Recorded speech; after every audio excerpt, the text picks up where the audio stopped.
האם זה באמת סגולה בדוקה? הסגולה ללמוד בזה? Erev Tov and good evening, everyone. We are in the Zera Shimshon on Parshas Pikudei, and we are going to do Os Vav, section number 6. Before we get into that section, let's take a look at a few psukim from the parsha. This is Perek Mem in Shmos, Shmos Perek Mem. This is the last, Pikudei is the last parsha in sefer Shmos, of course. And we're going to look at psukim Yud Zayin through Yud Tes. Vayehi b'chodesh harishon, and it was in the first month, b'shana hashenis, in the second year of Bnei Yisrael leaving Mitzrayim, be'echad lachodesh, on the first of the month. So the Torah is being very specific about the date in the first month in the second year after the Exodus and the first day of the month. Hukam ha-mishkan. The Mishkan, the tabernacle, was set up. The next pasuk Yud Ches. Vayokem Moshe es ha-mishkan. Vayokem Moshe es ha-mishkan. And Moshe set up the Mishkan. Vayitein es Adonav. And he put down the sockets. Vayosem es Karoshav. And he put in the boards. Vayitein es berichov, and he set in the bars that held that went with the boards. Vayokem es amudav, and he also set up the pillars. So he set up with the basic. Moshe started with the setting up the structure of the Mishkan in terms of the sockets and the boards going in the sockets and the bars that went in the boards, and also the separate pillars that held up different screens. Vayifros es ha'ohel al ha'mishkan, and Moshe spread the tent on top of the Mishkan, meaning on top of this structure of boards that he had set up. Vayosem es michsei ha'ohel olav milamola, and he then put, after he put the basic covering on top, then he put the covering of goat skin that went on top of the first covering. Kasher tziva Hashem es Moshe, just like Hashem had commanded Moshe. So that's the beginning of the discussion of the actual setting up of the Mishkan. So all three of those psukim that we just read are going to enter into the discussion that the Zera Shimshon is going to introduce us to in Os Vav. Gemara Nedarim, the Gemara, the Talmud in Maseches Nedarim states, and this is in the name of Rabbi Yochanan, Ein HaKadosh Baruch Hu mashresh chinaso, Hashem does not cause his presence to dwell, Ela al Chacham, Gibor ve'ashir, except on someone who has wisdom, strength, and wealth. And the Zera Shimshon here left out one of the four. He omitted one of he omitted the fourth quality that Gemara actually says, which is that the person also has to be an anav, a humble person, has to possess humility, and we will come back to that later. And these four qualities, wisdom, strength, wealth, and humility, kulam mi Moshe, all of them can be learned from Moshe Rabbeinu himself. Dichsiv gabe ha-mishkan, because it's written regarding the Mishkan, and this is, of course, the pasuk we just read. Vayifros es ha'ohel, Moshe spread the covering of the Mishkan on top of the boards, and set it up. And of course, and the Gemara says, V'amar Mar, and a master stated about that pasuk, Moshe Rabbeinu piroso. Moshe, that pasuk teaches us that Moshe Rabbeinu by himself spread the covering, the tent, over the Mishkan, which the Gemara assumes takes tremendous strength. And therefore that proves that Moshe was a gibor. Moshe was a very physically strong person. So the Gemara asks, "V'dilma aroch v'katon haya." Perhaps he was long and small. What does that mean? Upirish Rashi, and Rashi explains, what does it mean, long and small? Aroch b'koma, maybe he was long in height. He was a very tall person. the koton b'koach, and not so, and small in terms of strength, and not so strong physically. Ad kan Lashono, until here is a quote from the Gemara and Rashi in Nedarim. So the Gemara tries to bring a proof of Moshe's strength from the fact that our pasuk in Pikudei says that Moshe himself spread the covering over the Mishkan.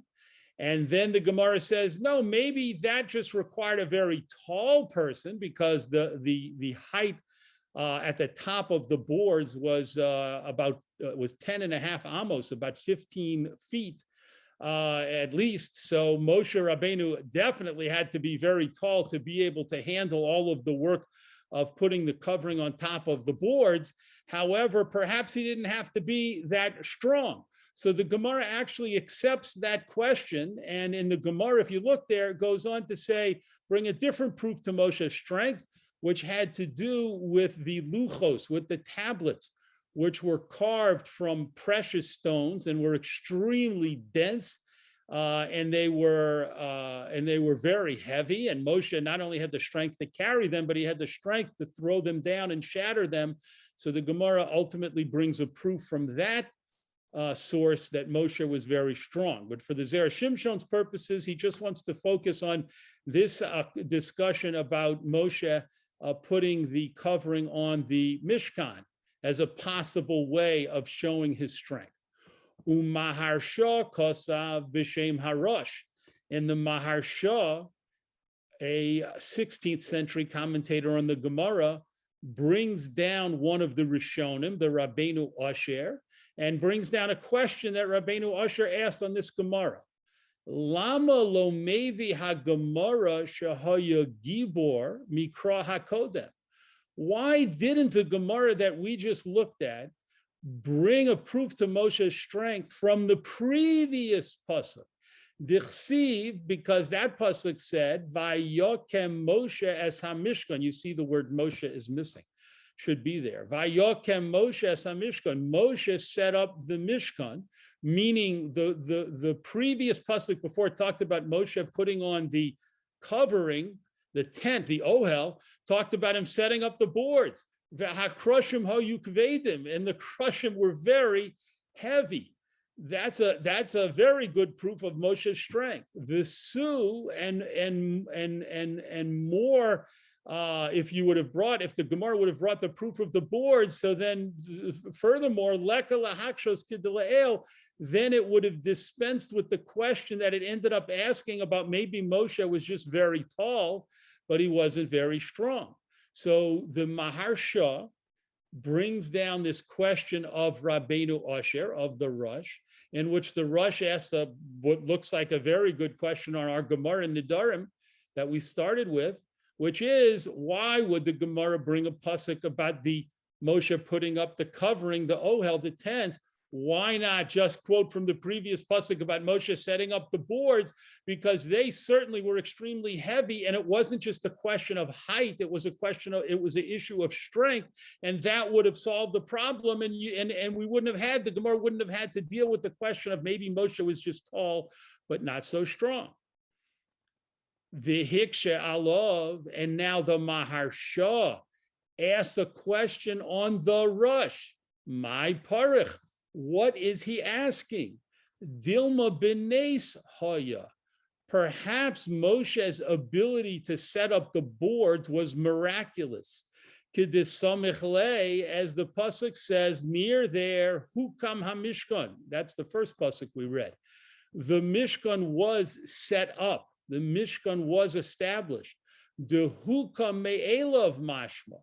The word hukam, the form of the word hukam, it was set up, implies that it was done by itself, that it almost set itself up. Certain aspects of the building of the setting up of the Mishkan seem to have taken place by themselves, meaning in a miraculous way. Ki de'isa b'tanchuma, as it states in the Medrash Tanchuma, b'pirish Rashi, and it's brought down in the explanation in the commentary of Rashi, Ad Kan Lashono, until here is a quote from the Maharsha. So we actually have three different elements that the Zera Shimshon has brought us in this first paragraph. He's introduced us to three different components, and we need to make sure we understand each one. So let's just review that for a moment. So the first one is the Gemara. The second one will be the Rosh, Rabbeinu Asher, again, a Rishon, an early commentator. And then the Maharsha, a later commentator.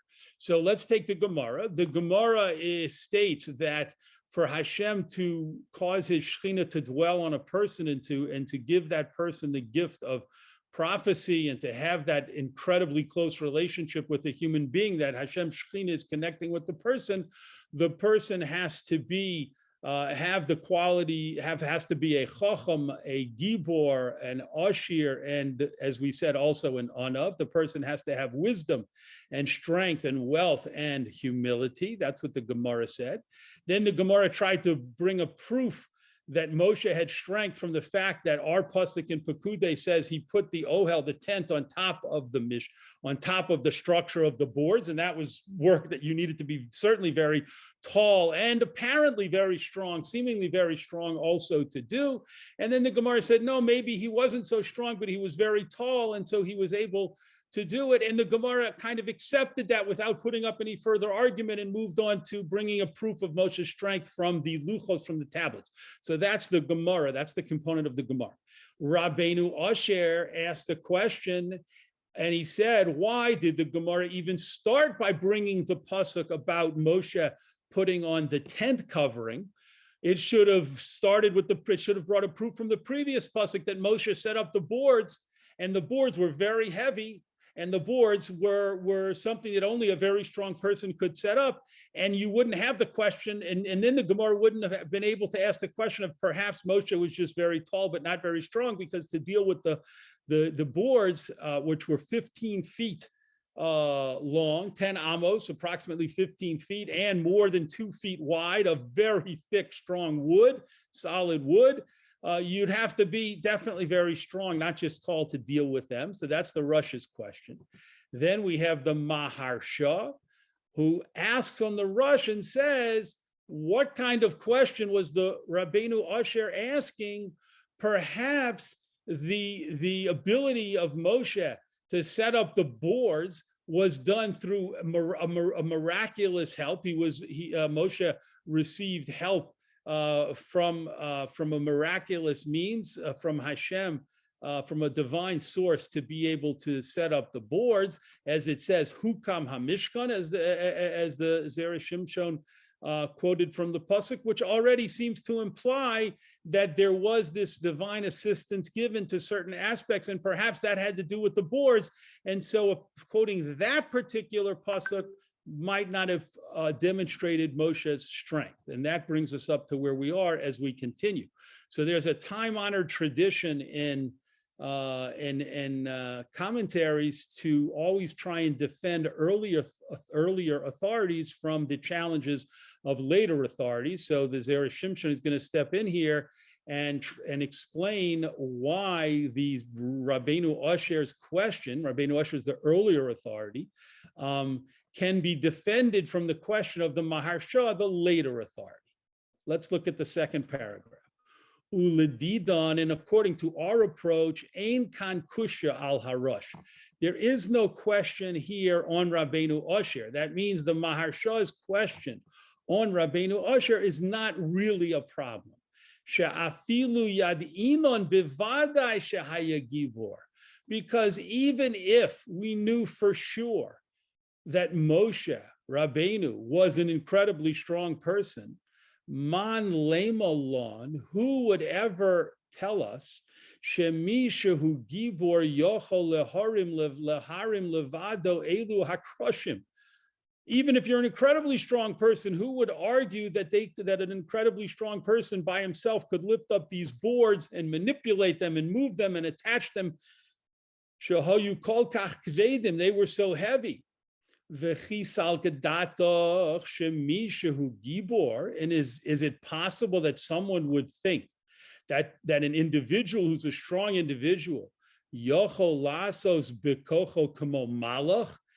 able to use his strength like a malach, meaning have unlimited physical power and ability? We understand that a malach We know that a malach came and destroyed Sodom and Gomorrah. Malachim can do things, can show power much beyond the abilities of any human beings. So would it occur to someone to say, no, a strong person, if they're really strong, can do almost unlimited things like a malach? Would anyone think that? Vina chinami, we have to concede she'af mishahu gibor, even someone who's very strong, yeshlo kates v'gvul ligvuraso. He does have an end and a limit to his strength. So the Zera Shimshon is saying strong people might be strong, and extremely strong people might be extremely strong. But even so, the idea of setting up these crushim, these boards, and again, working with them, handling them the way they needed to be handled and dealing with them, that would seemingly be beyond the strength of a human being, even a strong human being. Ve'im kain, and if so, Moshe Gibor, even if if we say Moshe was very strong, he would have needed divine assistance to set up these boards, because it would not have been possible even for a very strong person to set them up. So the Zera Shimshon says, so to speak, to the Maharsha, replies to the Maharsha's question and says, Maharsha, you're asking on Rabbeinu Asher and saying, why are you talking about the Gemara possibly bringing the pasuk about Moshe setting up the boards? Rabbeinu Asher, don't you realize that could have been with the help of Hashem, with divine assistance? That could have been miraculous. So the Zera Shimshon says, of course the Rush knows that it was miraculous. Obviously, for any person, no matter how strong, to set up the crushim by himself had to be with divine assistance, had to be a miraculous act. So the Zera Shimshon is saying to the Maharsha, don't think you're asking a question and kind of surprising, taking Rabbeinu Asher by surprise and bringing in something he wasn't aware of. Of course he was aware of that. It's obvious that setting up the crushim had to involve miraculous and divine assistance. And now the Zera Shimshon, top of the next column, continues protecting the Rush and explaining where Rabbeinu Asher was coming from. Ve'adarabba, and just the opposite. Yesh mikan raya shahaya gibor. There is actually a proof from the fact that Moshe was involved with setting up the crushim, even with divine assistance.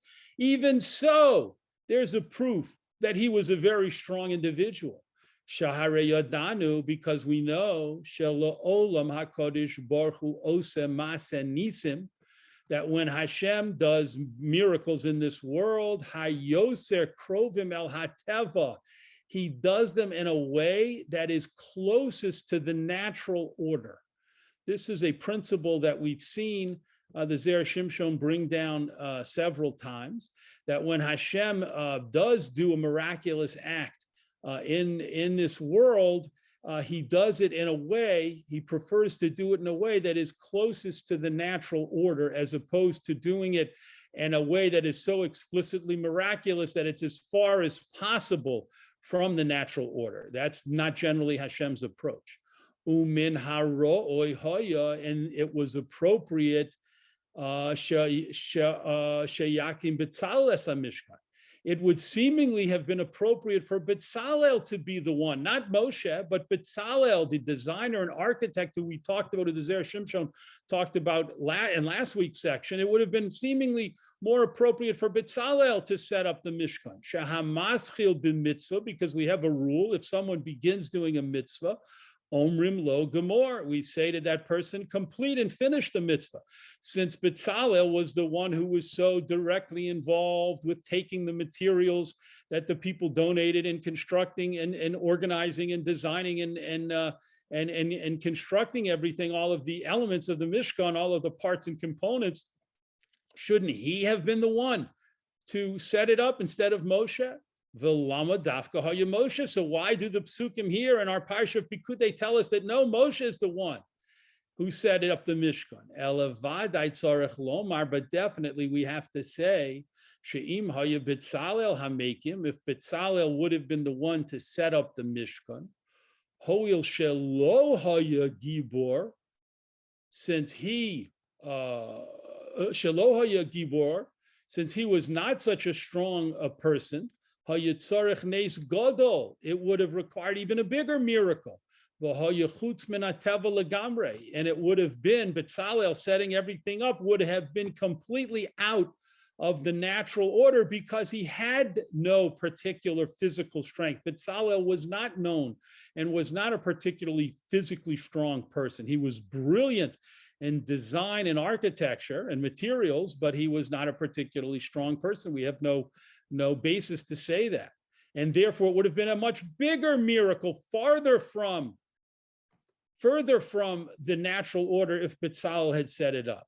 Aval Moshe shehaya gibor, but Moshe, who was a strong individual, b'ma'at nes sagi, with less of a miracle, it was possible, it was sufficient for Moshe to do it.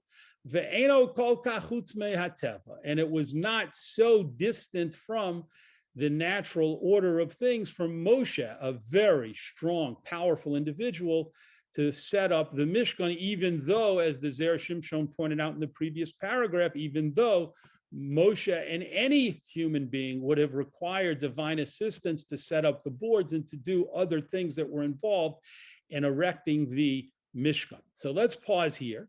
The Zera Shimshon, as we noted, has come to the defense of Rabbeinu Asher, has come to the defense of the earlier authority, from the challenge of the Maharsha, the later authority, and has shown us that the Rosh, far from being unaware of the challenge of the Maharsha, was completely aware of it and knew and conceded, of course, and was fully aware of the fact that a miracle had to be involved in setting up the boards, but nonetheless asked his question about why didn't the Gemara bring that proof about the boards to show Moshe's strength, because the way Hashem operates would be to use the strongest individual to set things up, even when bringing a miracle, so that the miracle would be closer to the natural order rather than further away from the natural order, rather than being more remote and distant from the teva, from the natural order of things. So the defense is a good one. Next paragraph. Ella she'af kushos harosh leyesh lesartza. But we, of course, need to, in order to show proper, real respect and reverence to Rabbeinu Asher, the Rosh, we need to show that we take his question seriously and we need to answer it. So how can we answer the Rosh's question? She'ikar haraya ba'a me vayifros es ha'ohel. The Gemara wanted to bring its main proof about Moshe's strength, not from the fact that he set up the boards, but from the fact that he spread the tent above the boards. She'im lo hayolanu ela hapasuk vayokem Moshe es hamishkan. If all we had was the pasuk about Moshe setting up the Mishkan, the structure of the Mishkan, hayisi yochol lomar, I might have been able to say, De'in hachinami shemoshe lo haya gibor. I might have been able to say, if that's my only source, then I might have said Moshe might not have been so strong.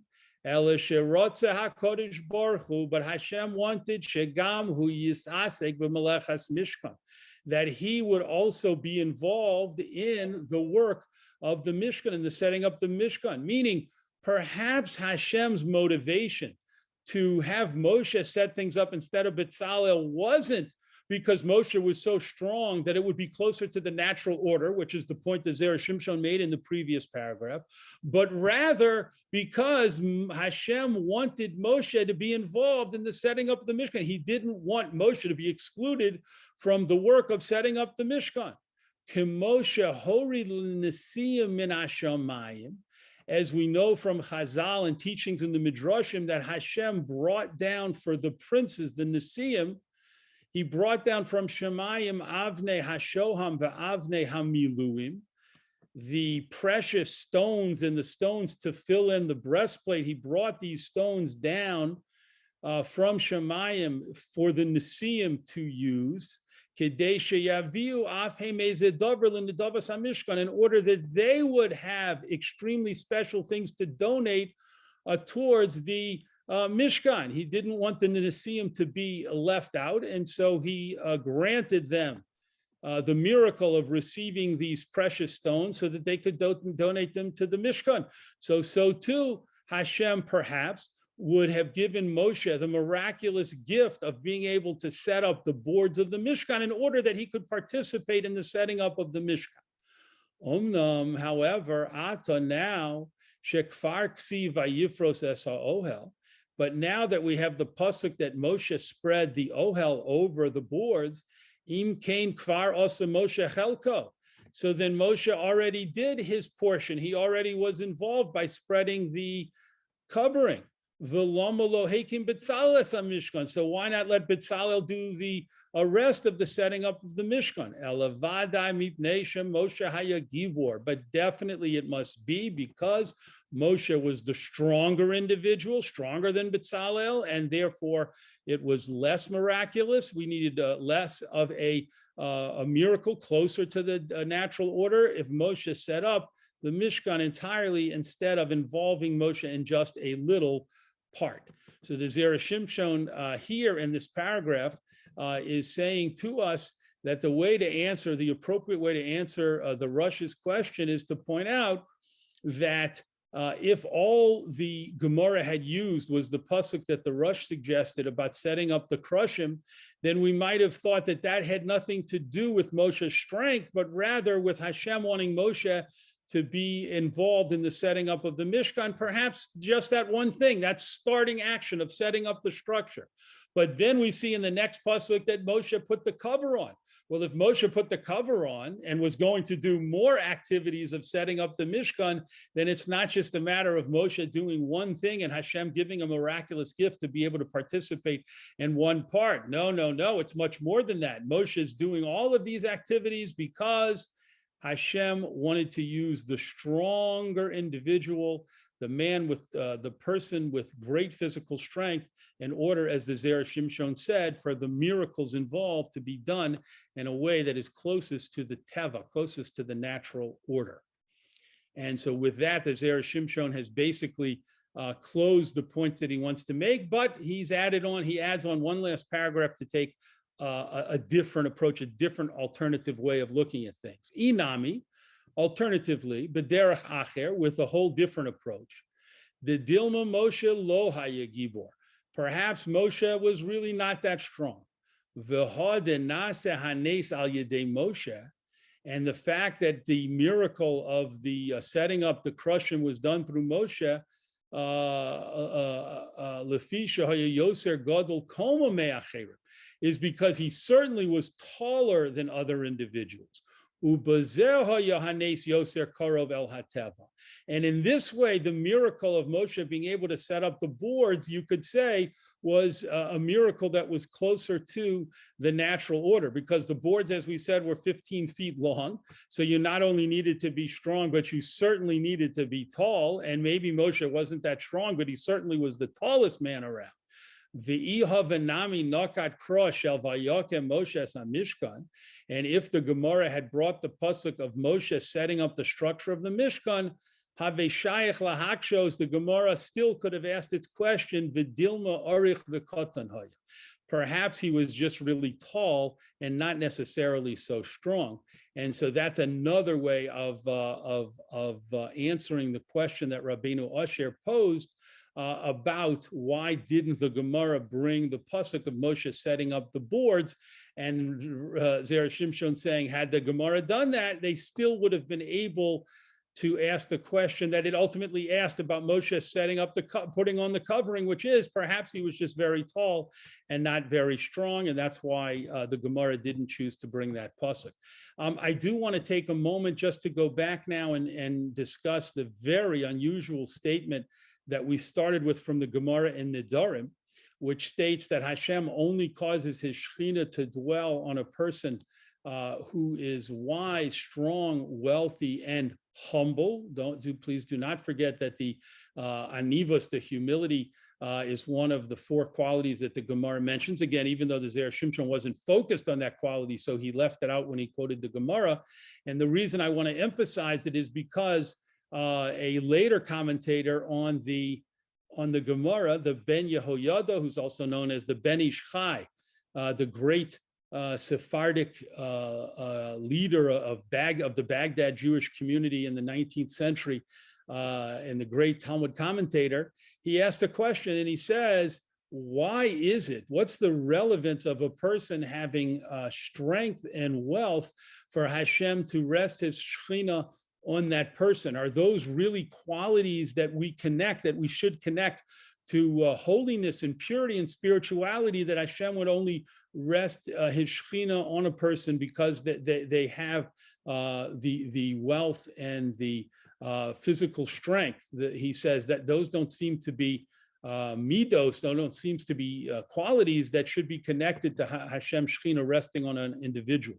And so he answers a brilliant answer, and he says the real quality that the Gemara is trying to focus on here in that piece is the quality of chachma, of wisdom, of course, but anivus, humility.